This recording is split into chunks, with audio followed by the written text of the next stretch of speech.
தொலைக்காட்சியின் பிரதான செய்திகள். முதலில் தலைப்புச் செய்திகள். அர்ஜுனா எம்பியுடன் முரண்பட்ட பெண் நீதிமன்றம் விடுத்த உத்தரவு. இலங்கை அரசாங்கத்திற்கு பேரிடி, பிரான்ஸ் கடன் ஆவணங்களிலும் கை வைத்த ஹேக்கர்கள். யாழ் நகரில் 48 மணி நேரத்தில் 13 பேர் கைது. தெற்கு அதிவேக வீதியில் பேருந்து லொரி மோதி விபத்து, இரவில் ஸ்தம்பிதமடைந்த போக்குவரத்து.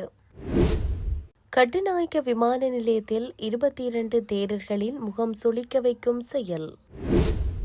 ஒன்டாரியோவில் கோர விபத்து, ஒருவர் பலி, 3 கவலைக்கிடம். கனடாவில் கோர தீ விபத்து, ஒரே குடும்பத்தை சேர்ந்த 3 பலி. நியூ ரங்கராஸ் தங்க சுரங்கம், Markham and Steeles, 6055 Steeles Avenue East, C102. தொடர்பின விரிவான செய்திகள்.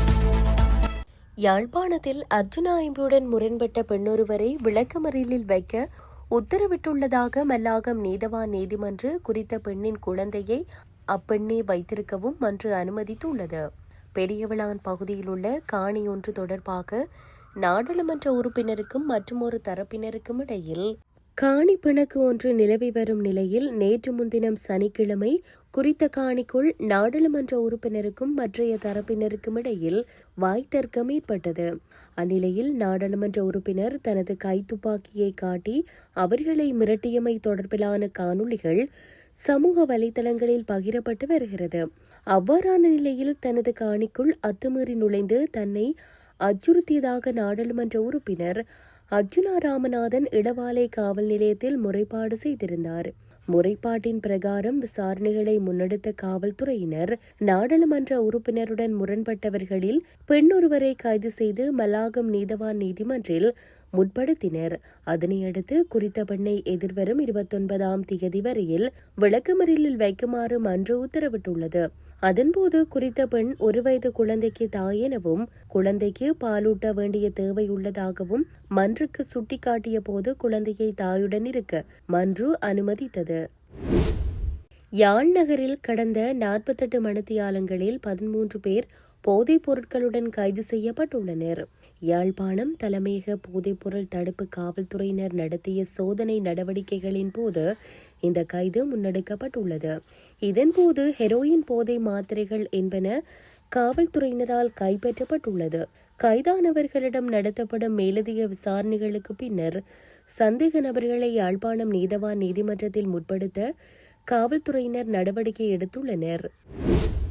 பிரான்சிடமிருந்து பெறப்பட்ட கடனை திருப்பி செலுத்துவது தொடர்பான ஆவணங்கள் நிதி அமைச்சின் கணனி அமைப்புகளில் இருந்து மாயமாகியுள்ளதாக தகவல்கள் வெளியாகியுள்ளன.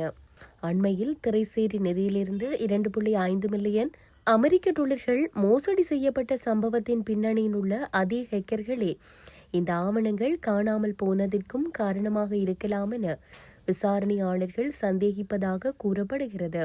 காணாமல் போயுள்ள கோப்புகள் பிரான்ஸ் நாட்டுக்கு செலுத்த வேண்டிய கடன் தவணை தொடர்பானவை என்பது ஆரம்பகட்ட விசாரணைகளில் தெரிய வந்துள்ளது. மற்றும் ஒரு பாரிய நிதி மோசடியை முன்னெடுக்கும் திட்டத்தின் ஒரு பகுதியாகவே இந்த ஆவணங்கள் திருடப்பட்டிருக்கலாம் அல்லது அளிக்கப்பட்டிருக்கலாம் என்ற அச்சம் எழுந்துள்ளது. இந்த சம்பவம் குறித்து குற்றப்புலனாய்வு திணைக்களத்தின் விசேட சைபர் தடயவியல் குழுவினர் விசாரணைகளை முன்னெடுத்து வருவதாக தெரிய வருகிறது. இதன் ஒரு கட்டமாக வெளிநாட்டு வளங்கள் திணைக்களத்தின் உத்தியோகத்தர்கள் பயன்படுத்திய மடிக்கணினிகள், கையடக்க தொலைபேசிகள் மற்றும் சிம் கார்டுகள் என்பன காவல்துறையினரால் கைப்பற்றப்பட்டுள்ளன. முன்னதாக ஆஸ்திரேலியாவிற்கு செலுத்த வேண்டிய 2.5 மில்லியன் அமெரிக்க டாலர் கடன் கொடுப்பனவு மோசடியும் இதே திணைக்களத்தின் ஊடாகவே இடம்பெற்றிருந்தமை குறிப்பிடத்தக்கது. தெற்கு அதிவேக வீதியில் பேருந்து ஒன்றும் லொரி ஒன்றும் மோதி விபத்துக்குள்ளாகியுள்ளது. தொடங்குட மற்றும் களினிகம இடமாற்று பகுதிகளுக்கிடையே இந்த விபத்து ஏற்பட்டுள்ளது. குறித்த விபத்தானது நேற்றிரவு இடம்பெற்றுள்ளதாக காவல்துறையினர் தெரிவித்துள்ளனர். மேற்படி விபத்து காரணமாக கொழும்பு நோக்கிய போக்குவரத்து பாதிக்கப்பட்டுள்ளதாக காவல்துறையினர் குறிப்பிட்டுள்ளனர். விபத்து தொடர்பில் காவல்துறையினர் மேலதிக விசாரணைகளை மேற்கொண்டு வருகின்றமை குறிப்பிடத்தக்கது. தாய்லாந்திலிருந்து வருகை தந்த 22 தேரர்கள் சுமார் 1.1 பில்லியன் ரூபாய் பெறுமதியான 120 கிலோகிராம் ஹுஷ் மற்றும் ஹாசிஸ் போதைப் பொருட்களை தங்களின் பயணப்பொதிகளில் மறைத்து வைத்திருந்து கடத்தி வந்தபோது காவல்துறை போதைப்பொருள் தடுப்பு பிரிவினரால் கைது செய்யப்பட்டிருந்தனர். பாடசாலை உபகரணங்கள் மற்றும் இனிப்பு பண்டங்களுக்குள் மறைத்து வைத்து இந்த போதைப்பொருள் கடத்தலில் ஈடுபட்ட தேரர்கள் வெளிநாட்டில் தங்கியிருந்த போது சாதாரண பொதுமக்களைப் போல உடையணிந்து செயற்பட்டதற்கான ஆதாரங்கள் அவர்களின் கைத்தொலைபேசிகளில் இருந்து மீட்கப்பட்டுள்ளன. இந்த தேரர்களின் பயண செலவுகளை பொறுப்பேற்ற பிரதான சூத்திரதாரி கம்பகா பகுதியில் வைத்து கைது செய்யப்பட்டுள்ளார். இந்த நிலையில் இது ஒரு தனிப்பட்ட செயலல்ல, மாறாக ஒரு பாரிய சர்வதேச போதைப்பொருள் கடத்தல் வலைப்பின்னலின் ஒரு பகுதி என்பது அம்பலமாகியுள்ளது. ஆன்மீக பாதையில் வழிகாட்ட வேண்டியவர்கள் நாட்டின் எதிர்காலத்தை சீரழிக்கும் போதைப்பொருள் கடத்தலில் மத சின்னத்தை பயன்படுத்தியிருப்பது இலங்கையின் மத மற்றும் சமூக கட்டமைப்பின் மீதான மக்களின் நம்பிக்கையை முற்றாக சிதைக்கும் ஒரு செயல் என கடும் விமர்சனங்கள் முன்வைக்கப்பட்டு வருகின்றன. கனடாவின் ஒன்டாரியோ மாகாணம் ஈஸ்ட் கவிலிம்பரி பகுதியில் நேற்றதிகாலை நிகழ்ந்த கோர விபத்தில் ஒருவர் உயிரிழந்துள்ளதுடன் மேலும் பலத்த காயமடைந்த 4 மருத்துவமனையில் அனுமதிக்கப்பட்டுள்ளனர். ஞாயிற்றுக்கிழமை அதிகாலை சுமார் 12:35 மணியளவில் டோன்சாலை மற்றும் லெஸ்லி வீதி சந்திப்பில் இந்த விபத்து நிகழ்ந்ததாக போலீசார் தெரிவித்தனர்.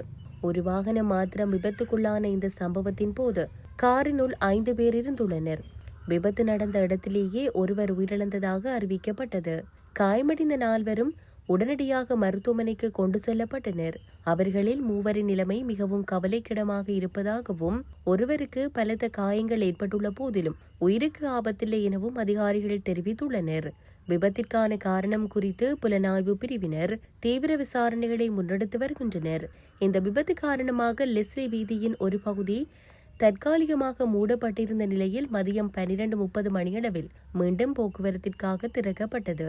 இந்த சம்பவம் தொடர்பில் ஏதேனும் தகவல்கள் தெரிந்தவர்கள் உடனடியாக போலீசாரை தொடர்பு கொள்ளுமாறு கேட்டுக் கொள்ளப்படுகின்றனர். கனடாவின் நோவா ஸ்கோடியா மாகாணம் லோயர் சாக்வில் பகுதியில் சனிக்கிழமை அதிகாலை இடம்பெற்ற பயங்கர தீ விபத்தில் 3 உயிரிழந்துள்ளனர். மேலர் டிரைவ பகுதியில் உள்ள வீடொன்றில் அதிகாலை 4 மணியளவில் இந்த தீ விபத்து ஏற்பட்டுள்ளது. தகவல் அறிந்து விரைந்து வந்த போலீசார் வீட்டினுள் நுழைய முயன்ற போதிலும் கடுமையான புகை மற்றும் தீயின் தாக்கம் காரணமாக அவர்களால் உள்ளே செல்ல முடியவில்லை. அதன் பின்னர் சம்பவ இடத்திற்கு வந்த ஹாலிபாக்ஸ் பிராந்திய தீயணைப்பு படையினர் தீயை கட்டுப்பாட்டிற்குள் கொண்டு வந்து வீட்டினுள் இருந்த 3 மீட்டனர். மீட்கப்பட்டவர்களுக்கு அவசர மருத்துவ உதவியாளர்கள் தீவிர சிகிச்சை அளித்த போதிலும் அவர்கள் உயிரிழந்து விட்டதாக அறிவிக்கப்பட்டது. பலியானவர்கள் 38 மற்றும் 73 வயதுடைய 2 பெண்கள் மற்றும் 43 வயதுடைய ஒரு ஆடவர் என அடையாளம் காணப்பட்டுள்ளனர். இந்த தீ விபத்திற்கான காரணம் குறித்து தீயணைப்பு துறை மற்றும் மருத்துவ பரிசோதனை பிரிவினர் தீவிர விசாரணைகளை மேற்கொண்டு வருகின்றனர். ஒரே வீட்டில் 3 உயிரிழந்த இச்சம்பவம் அப்பகுதியில் பெரும் சோகத்தை ஏற்படுத்தியுள்ளது. இத்துடன் செய்திகள் யாவும் நிறைவு பெறுகின்றன. மேலதிக செய்திகளை அறிந்து கொள்வதற்கு www.tamilaram.com எனும் இணையதளத்தை பார்வையிடுங்கள்.